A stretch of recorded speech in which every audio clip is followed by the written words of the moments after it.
Bíblia tem alguns capítulos que são mais conhecidos, são mais destacados. Por exemplo, quando a gente cita o livro de Gênesis, um dos capítulos que nós lembramos é Gênesis 12, Êxodo capítulo 20, Isaías 53, e em Atos, um dos capítulos que chama bastante atenção é esse capítulo 17. O que tem em Atos 17 que nos chama a atenção? Porque esse capítulo recebe um grande destaque, Estudiosos, pregadores e de muitas mensagens. A primeira coisa que se destaca aqui em Atos 17 é porque o episódio que nós lemos se deu em Atenas. Atenas era o centro intelectual do mundo. Atenas era o centro cultural do mundo. Atenas era a cidade mais importante da Grécia. E até hoje é a sua capital.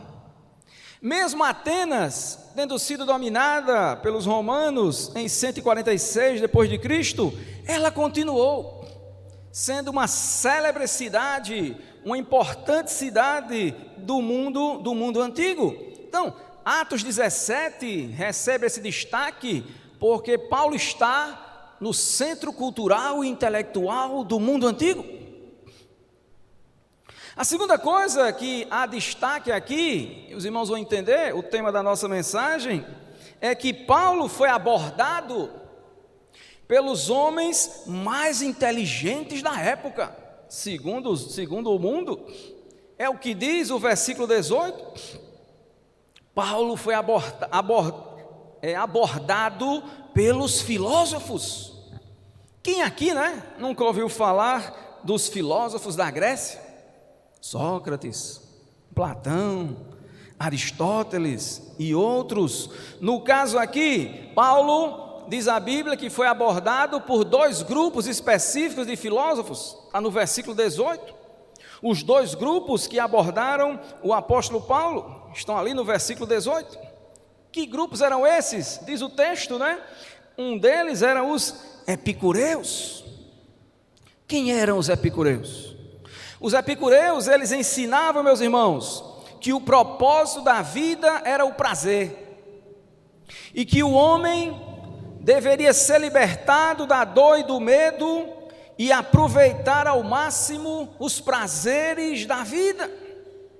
Veja que esse tipo de argumento, dos epicureus ainda é presente na sociedade de hoje, muitas pessoas pensam assim: vamos aproveitar a vida, nós somos livres para desfrutar de todos os prazeres que o mundo nos oferece. Esse pensamento parece ser moderno, mas não é lá do tempo dos epicureus ainda. Um outro grupo de filósofos ali que estão presentes, o texto diz que são os estoicos. Esses aí diziam o contrário: o homem tem que resistir às paixões, ele não pode dar vazão às suas paixões, o homem tem que buscar o equilíbrio consigo e com a natureza. Então, quem diz aqui o nome desses dois grupos? Eu não estou lendo nenhum livro de filosofia, é a própria Bíblia, diz aqui, a própria Bíblia cita o nome desses dois grupos. Mas a realidade, meus irmãos, a realidade é que estes dois grupos ficaram interessados em ouvir o apóstolo Paulo. É lógico que o interesse deles em ouvir o apóstolo um deles era a curiosidade, e o outro era desmascarar o apóstolo, humilhar a fé cristã, desprezar a fé ali daquela religião, digamos assim, que estava iniciando. Esses crentes, eles são os alienados. Vamos levar esse líder deles para o Areópago, e lá vamos desmascarar esse tal de Paulo e comprovar que eles são, na realidade, uns alienados. E muita gente hoje ainda acredita assim, Ainda acredita que os crentes, os evangélicos, são um grande grupo de alienados que vão para a igreja, apenas para gritar, manifestar sua religiosidade e dar dinheiro às igrejas. Não sabiam eles com quem estavam se metendo. E a terceira coisa que o capítulo 17 é destacado é porque Paulo foi levado para um lugar chamado Areópago. O que era o Areópago? O Areópago era um local que ficava na parte mais alta da cidade, chamada de Acrópole, onde as pessoas importantes iam lá para quê? Para debater os assuntos principais da época, para ouvir os assuntos que estavam em andamento, É o que diz ali o versículo 19, levaram ao Areópago dizendo: podemos saber que doutrina é essa que ensinas? E Paulo é levado para ali. Meus irmãos, o que é que isso tem a ver conosco, pastor Roberto? O que é que isso tem a ver conosco, irmãs auxiliadoras? O que é que isso tem a ver conosco, querida igreja de Cupira? Tem tudo a ver sim. Tem tudo a ver sim. Por quê? Porque Paulo estava posicionado no lugar que mais dava mídia na época. Paulo estava posicionado no lugar que o que ele dissesse ali seria divulgado e debatido em todo o mundo, teria uma repercussão mundial. Era como se hoje você estivesse falando em um lugar, em uma tribuna, e tudo que você estivesse dizendo estivesse sendo aí filmado e ao mesmo tempo sendo lançado, em tempo quase real, no Face, no Zap, no Instagram, e aquilo que está sendo dito teria uma repercussão mundial. Então, Paulo no Areópago tinha dois caminhos a seguir. O primeiro deles, sabe qual? Que é inclusive o caminho, ou os dois caminhos que eu e você também podemos seguir diante da proposta inicial desta mensagem. Proclamar as grandezas de Deus. É tempo de proclamar as grandezas de Deus. Paulo estava no Areópago. Nós não estamos no Areópago, mas estamos em uma sociedade, estamos no dia a dia, estamos diante de muitas pessoas, no lugar onde trabalhamos, estudamos, vivemos, temos nossas mídias sociais. Então nós temos dois caminhos, assim como Paulo. O primeiro caminho que Paulo tinha, sabe qual era? Era falar sobre ele mesmo, era falar sobre a pessoa dele, falar sobre seus cursos, falar sobre sua formação acadêmica, falar sobre seus feitos, falar sobre suas conquistas, e sair dali do Areópago bem famoso, e sair dali do Areópago com a agenda cheia, e sair dali do Areópago com vários compromissos para dar palestras por toda a Grécia e ganhar muito dinheiro e ganhar muita projeção. Ele tinha essa opção. Ele podia chegar no Areópago e falar sobre ele. E a segunda opção que ele tinha era falar sobre Deus, falar sobre Cristo, proclamar as grandezas de Deus. Qual é a opção que eu escolheria? Qual é a opção que nós escolheríamos em uma situação como aquela? Falar sobre nós, destacar o nosso nome, divulgar a cada um de nós, ou, tendo aquela grande oportunidade, falar sobre Deus, falar sobre Cristo, falar sobre o reino de Deus para aquelas pessoas? E, se ele optasse pela segunda, ele iria correr um grande risco. Que risco, Helder?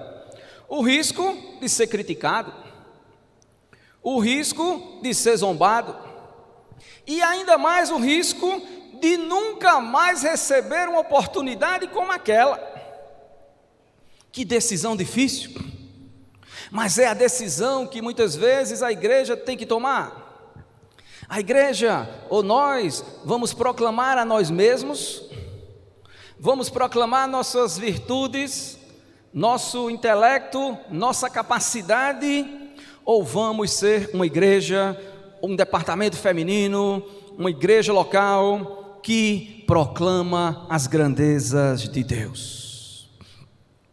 Falar sobre si ou falar sobre Deus? Então Paulo, cheio do Espírito Santo, optou pela segunda. Ele sabia, meus irmãos, que chance como aquela poderia ser a última, e foi.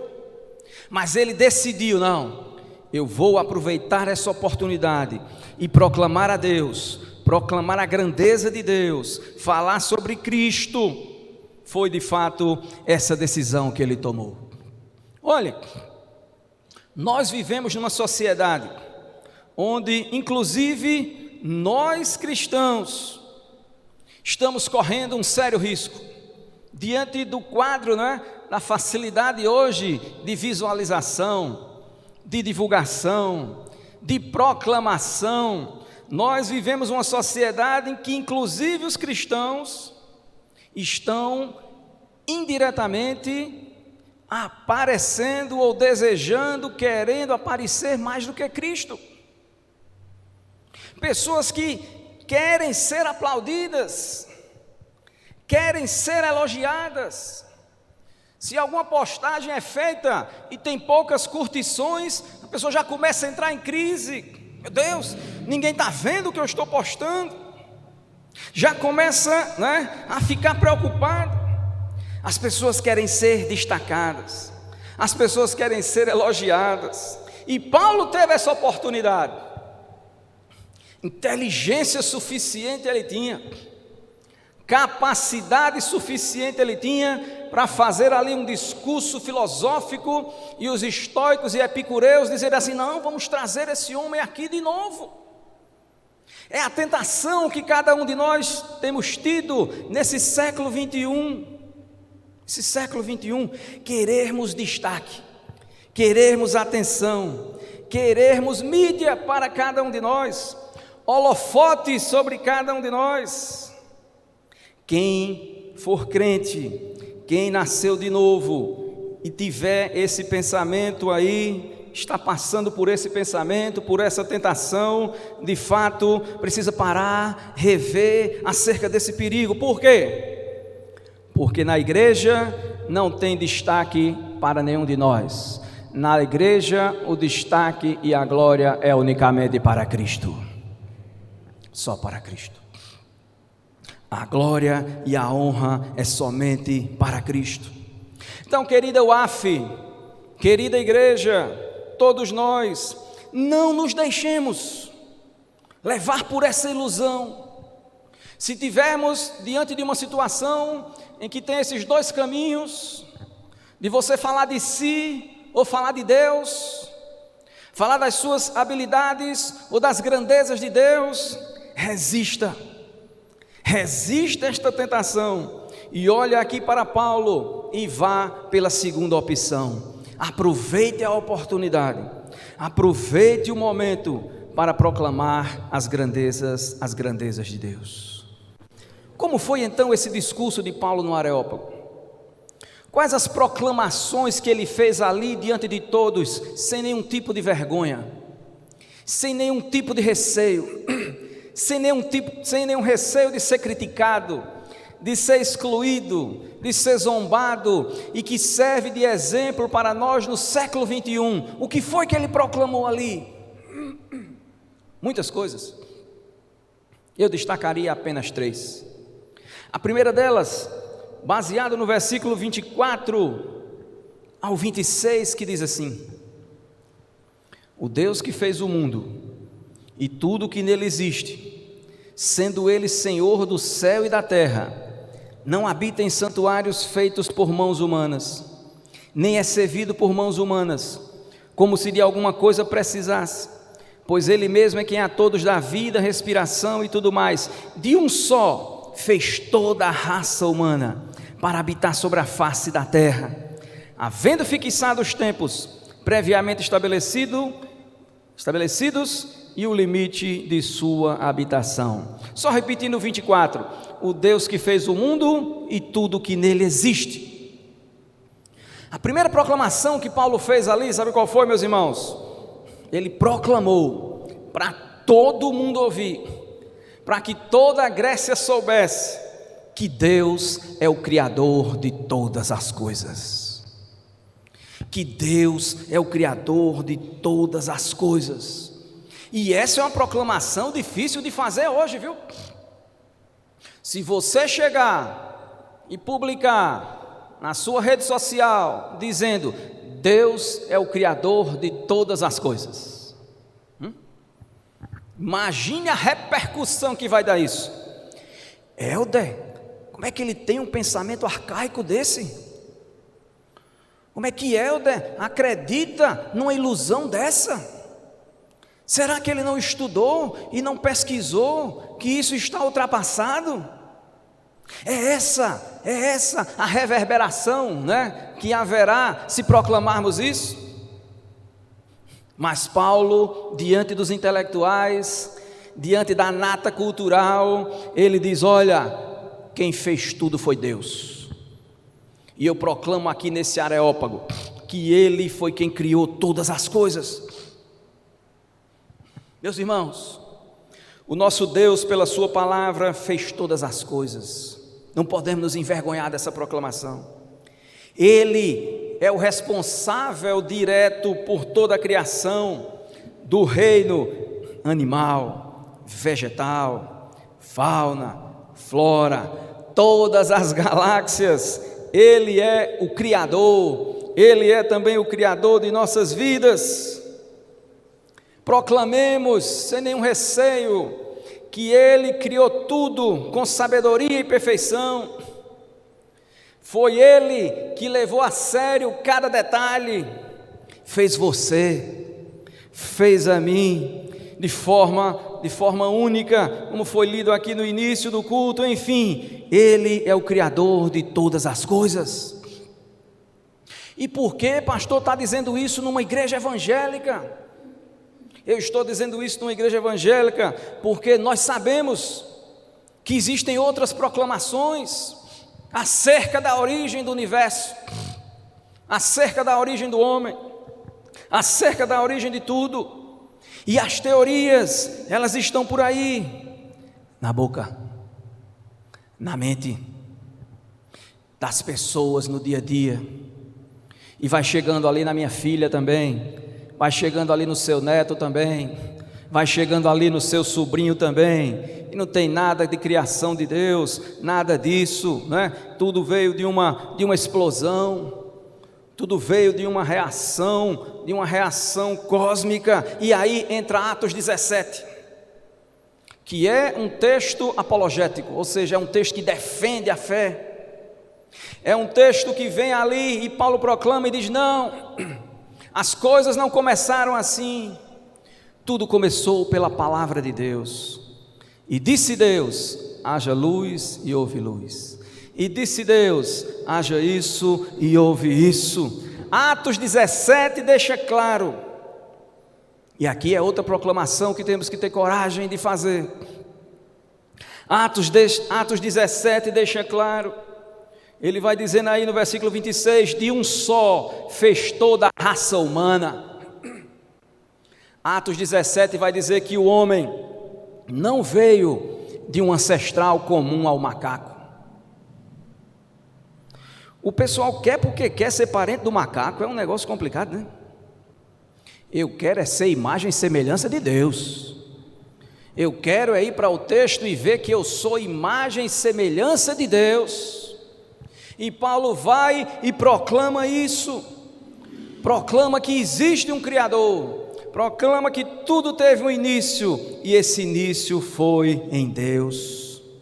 Eu quero é crer, eu quero é proclamar, as irmãs auxiliadoras e a igreja, proclamar que nenhum aqui é obra do acaso, ninguém que está aqui é obra do acaso.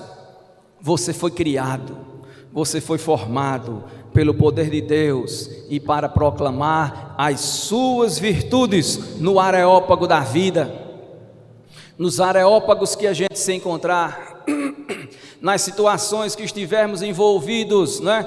não optarmos pela primeira opção, mas optarmos pela que Paulo decidiu seguir, proclamar as grandezas de Deus. Então, meus irmãos, querida UAF, é tempo de proclamar as grandezas de Deus. A segunda coisa desafiadora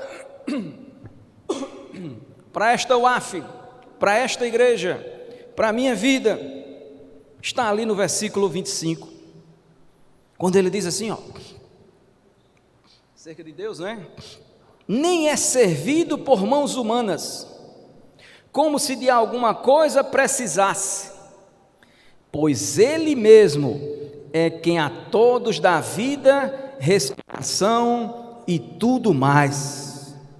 A segunda proclamação que eu e você temos que ter a intrepidez de fazer nesta geração, sabe qual é?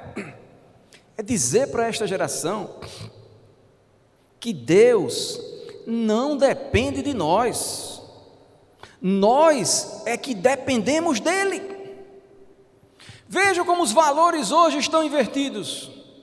Paulo diz assim, Ele não é servido por mãos humanas, como se Ele precisasse de alguma coisa, se é Ele mesmo que dá vida, respiração e tudo mais.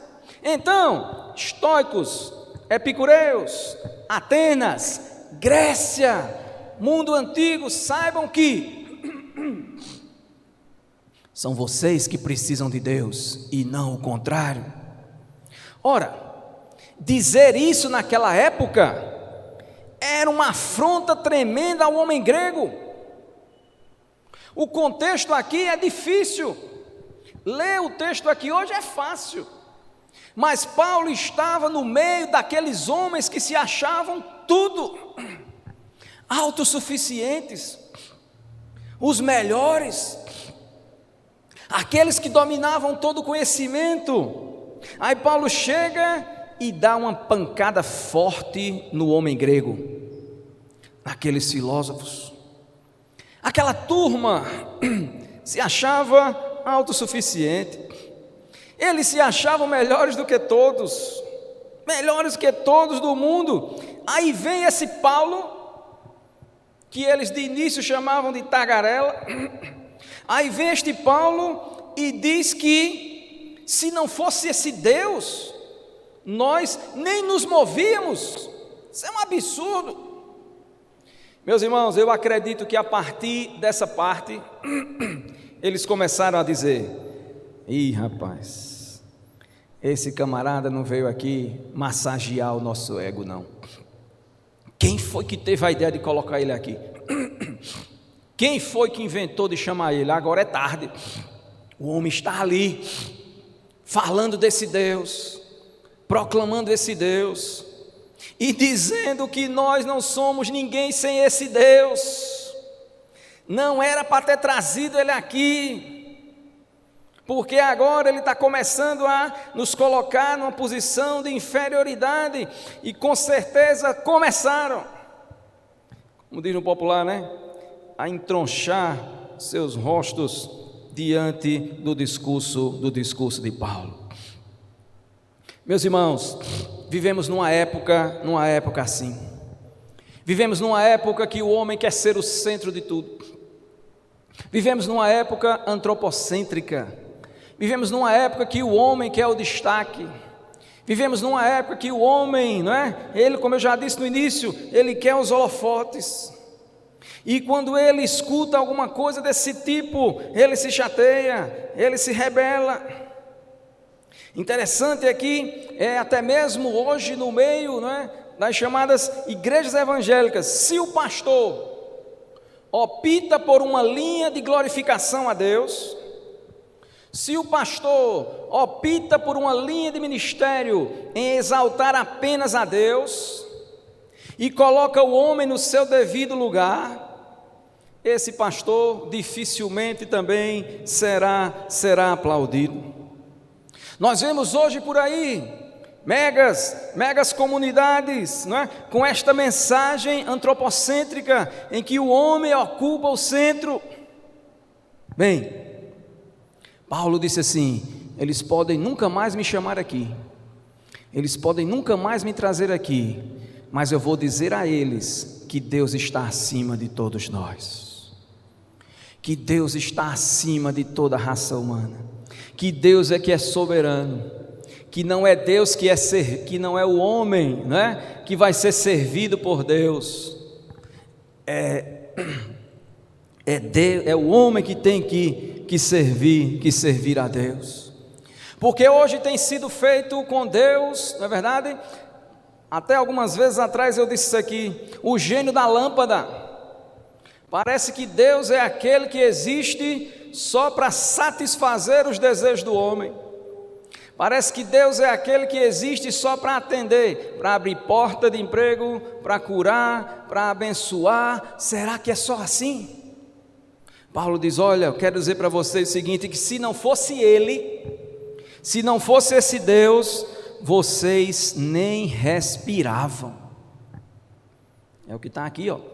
Ele dá vida, respiração e tudo mais. Querida igreja, querida UAF, este Deus amoroso, este Deus bondoso, este Deus misericordioso que nós cremos, Ele também é o Deus autossuficiente. Ele é o Deus que não precisa de nada. Não tenha medo de confessar isso não. Ele é o Deus que não depende de nada. Ele é o Deus autoexistente. Ah, pastor, e se eu deixar de fazer a obra de Deus, como é que vai ser? Ele vai continuar do mesmo jeito e vai colocar outro no nosso lugar, e a obra dele irá continuar. Meus irmãos, nós precisamos ter essa convicção e a firmeza de fazer esta proclamação. É uma proclamação impopular para essa geração? É. Dizer ao homem qual é o lugar dele e qual é o lugar de Deus, não é uma proclamação popular.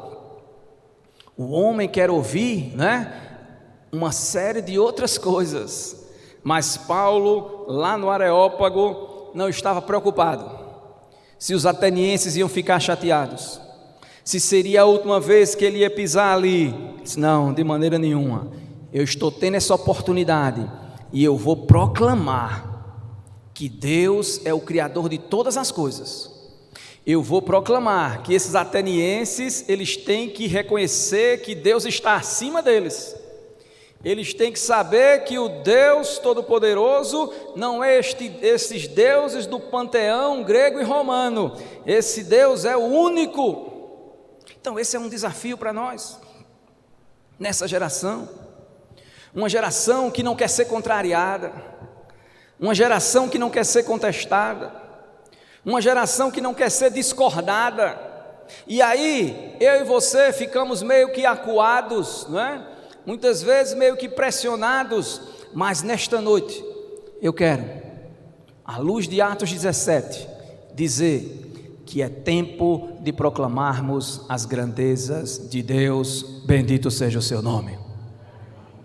É claro que não é na base da confusão, da ignorância, da falta de respeito para com as pessoas, não é nada disso, mas é na direção de Deus, na capacidade dada pelo Espírito e fundamentado nas Escrituras Sagradas. Nós podemos sim, nessa geração, anunciar e proclamar as grandezas de Deus, seja qual for o ambiente que estamos inseridos, seja o ambiente doméstico, seja o ambiente profissional, seja o ambiente acadêmico, seja o ambiente familiar, aonde nós estivermos, aonde for o seu Areópago, aproveite a oportunidade e proclame as grandezas deste Deus. E a terceira coisa, a terceira proclamação que eu destacaria nesta noite, que Paulo fez ali no Areópago. A primeira, proclamar que Deus é o Criador. A segunda, proclamar que Deus não depende de nós, somos nós que dependemos dele. E a terceira, não podia ser diferente. Do 29 ao 31, Paulo diz: sendo, pois, geração de Deus, não devemos pensar que a divindade é semelhante ao ouro, prata, pedra, trabalhada pela arte e imaginação do homem. 30. Ora, não levou Deus em conta os tempos da ignorância.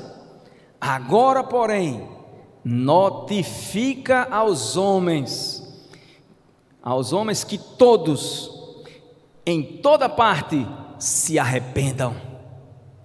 Porque estabeleceu um dia em que há de julgar o mundo com justiça, por meio de um varão que destinou e acreditou diante de todos, ressuscitando dentre os mortos. Qual foi a terceira proclamação que Paulo fez, e que a UAF, e que eu, e que esta igreja precisamos fazer? Sabe qual foi, meus irmãos? Foi que Paulo aproveitou a oportunidade e falou de Cristo, o maior de todos e Salvador da humanidade. Paulo aproveitou a oportunidade e falou de Cristo, e falou do plano da salvação, e disse que Cristo é maior que todos, e disse que Cristo é o Salvador da humanidade. Meus irmãos, vejam que ousadia daquele homem, em proclamar isso naquela tribuna, em proclamar isso naquele contexto. Que coisa extraordinária! Paulo não perdeu a chance de terminar o seu discurso sem apontar para Cristo. Falou de Deus, falou da criação, falou da soberania de Deus, mas ele termina o seu discurso apontando para Cristo. E ao apontar para Cristo, ele proclama o plano da salvação e fala do maior ato de grandeza de Deus, que foi o quê? O plano redentor de Deus em Cristo. E este plano incluía os atenienses, e este plano incluía os estoicos, os epicureus.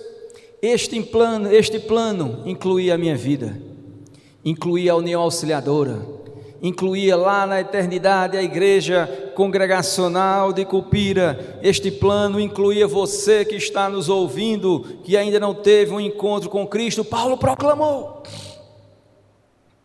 ele teve a ousadia de proclamar o plano da salvação.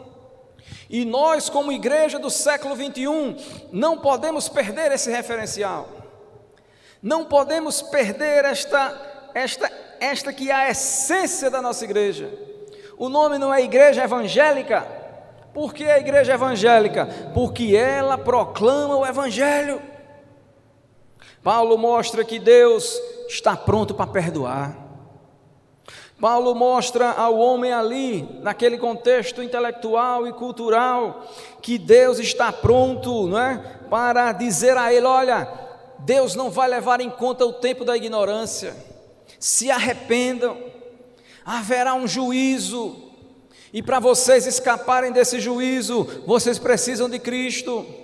Vocês precisam, não é da filosofia. Filosofia é importante, mas não é a filosofia que vai salvar vocês. Vocês precisam, né, ler os livros aí da sua geração. Paulo até cita um deles, mas não é nenhum deles que aponta para a cruz. Paulo diz que este, que é o Salvador, Deus deu uma prova cabal da sua veracidade. Qual foi? Ressuscitando dentre os mortos. Ressuscitando dentre os mortos. Vejam, meus irmãos, veja o AF. Que desafio nós temos nesta geração. Amanhã termina a festa, segunda-feira a vida continua. Escola, empresa, idas para ali, idas para aqui, viagem para lá, viagem para acolá, o corre-corre da vida, não é verdade? Segunda-feira a vida continua. Mas como indivíduos, como igreja, nós vamos proclamar as grandezas desse Deus, Ou ficaremos na nossa rotina diária esperando a próxima festividade, esperando o próximo domingo? Não, não podemos fazer assim. Temos que olhar aqui para esse episódio de 2000 anos atrás, de um homem que poderia sair dali escorraçado, poderia sair dali criticado, poderia sair zombado, mas poderia também sair aplaudido, saindo carregados nos braços, se levasse para eles o que eles queriam ouvir.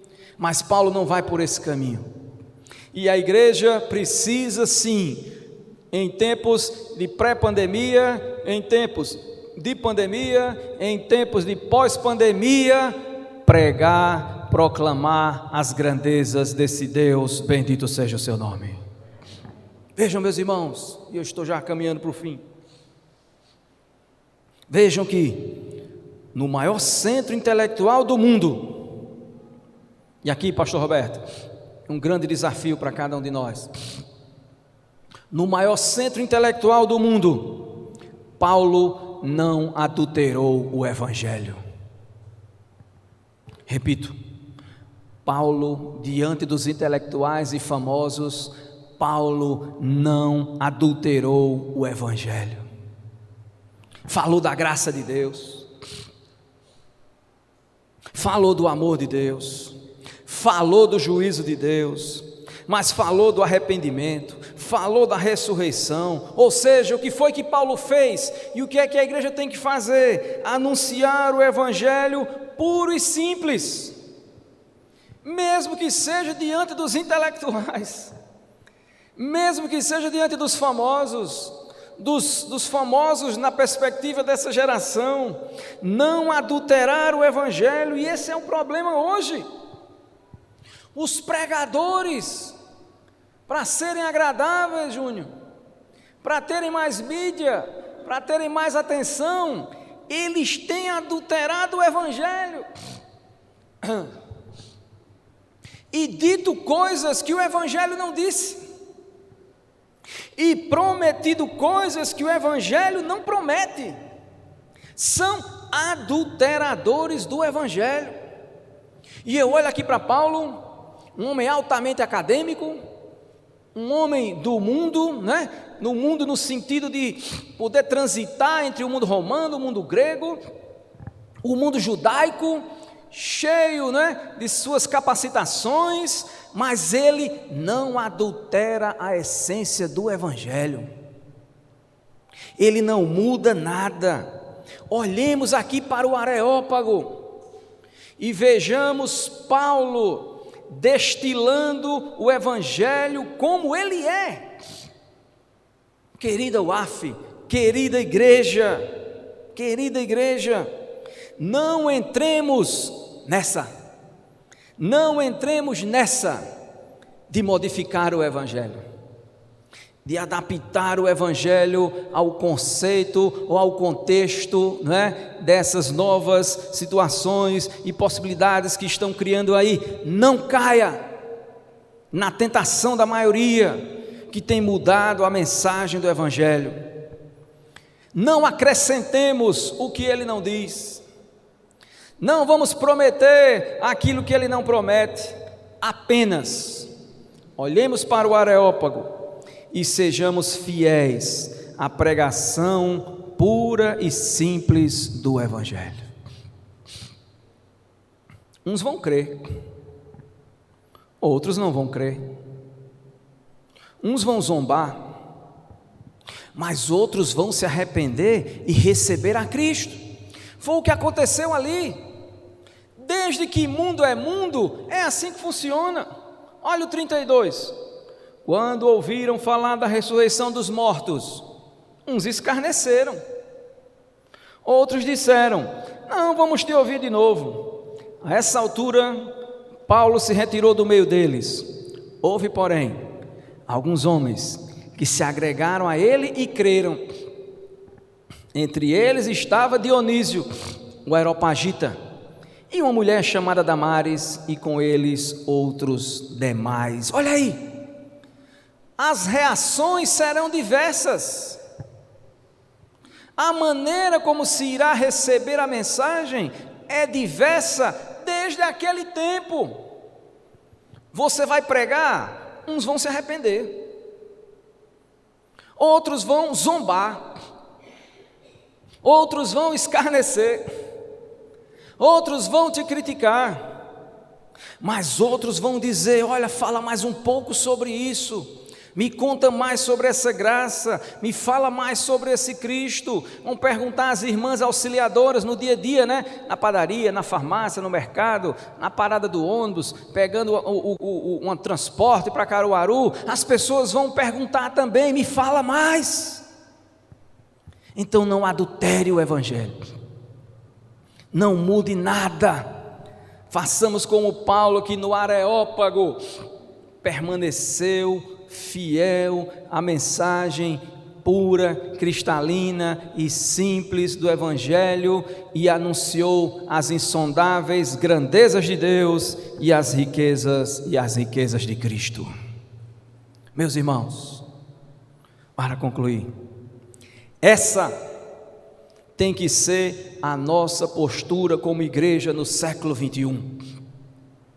Uma igreja que proclama, não uma igreja que negocia, não uma igreja que faz conchavos, não uma igreja que faz barganhas, não uma igreja que faz trocas com o sistema corrupto e corrompido pelo diabo. Não é esse tipo de igreja que Deus quer de cada um de nós. Não é esse tipo de UAF que Deus quer, não é esse tipo de ministério que Deus quer. Deus quer que essa igreja, que a minha igreja, que essa igreja, que a igreja de Cristo tenha a postura de proclamar as grandezas de Deus para essa geração. Eu e você podemos até nunca ir em Atenas, não sei se alguém aqui já foi. Podemos até nunca ir em Atenas, podemos até nunca conhecer onde era o Areópago, mas os areópagos estão por aí, nas situações do dia a dia. Os areópagos estão por aí, diante de nós a cada dia. Onde você estiver, onde eu estiver, vamos testemunhar da cruz, da graça de Cristo, das grandezas de Deus. Não fale dos seus feitos, fale dos feitos de Deus. Não fale de suas habilidades, fale da grandeza de Deus. Fale que Deus é o Criador de todas as coisas, 24 e 26. Fale que Deus não depende do homem, é o homem que depende de Deus, verso 25. Mas no fim também, fale de Cristo, aponte Cristo, o maior de todos e o Salvador da humanidade. Sejamos, meus irmãos, minhas irmãs da UAF, fiéis a esta proclamação, ao genuíno Evangelho, e que a igreja em Campina Grande, que a igreja em Cupira, que a igreja onde ela estiver, ela seja proclamadora do puro, simples, profundo, porém eficaz Evangelho da graça de Deus. E saiamos, como Paulo saiu, de cabeça erguida, não saiu de cabeça baixa, não saiu escorraçado, nem fugindo. Ele sai do Areópago de cabeça erguida. Quem gostou, gostou. Quem não gostou, não posso fazer nada. O anúncio é esse: Deus foi quem criou, Deus é autossuficiente, e Deus em Cristo é quem pode salvar os atenienses, os campinenses, os cupirenses, os nordestinos, os brasileiros e toda a população da terra. Louvado seja o Senhor. Amém, meus irmãos. Fiquemos em pé neste momento. Quero pedir ao pastor